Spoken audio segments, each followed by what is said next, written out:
It's a really interesting point, this. You think of it now, we all think of it now as independence from Britain. In the 1770s, the idea that the American colonies were at war with a foreign power would have struck most Americans, patriot or loyalist, as utterly bizarre. They would have understood it at the time as being a civil war within a common polity. And the clearest proof of that is actually to look at the Declaration of Independence. What is the number one grievance that the signers of the Declaration laid at the door of George III? It was that he was using foreign troops, in other words, non-British troops, right?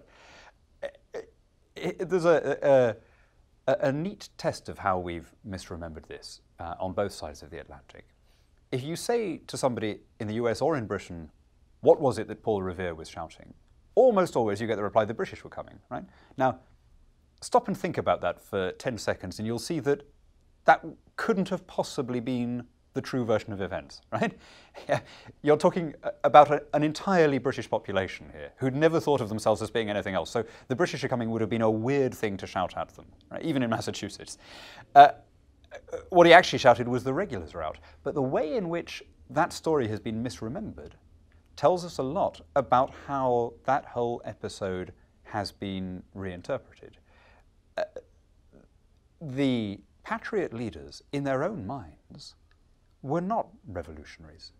They were conservatives.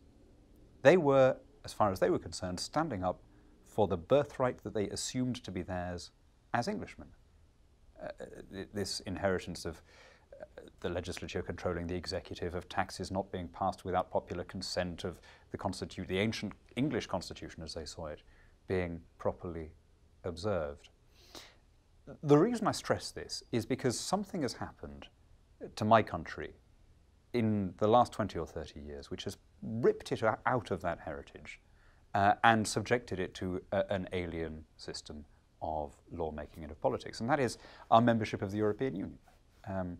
The things that we like to think we popularized and exported, above all this idea that laws should only be passed by elected representatives, so that our chief contribution to the happiness of mankind is something that we have now turned our backs on in our own country. We've ceased to be the heirs of the old English tradition of freedom, and we've become just like continental Europe. And that's a process that I can see starting here. Not because you've been dragged into it legally, but because your present rulers seem bent on Europeanizing the country, on adopting European social security, European healthcare, European carbon taxes, European foreign policy. You and we will both end up surrendering that common Anglosphere heritage, which it is our greatest privilege to have inherited from our parents, and our surest duty to preserve intact for our children.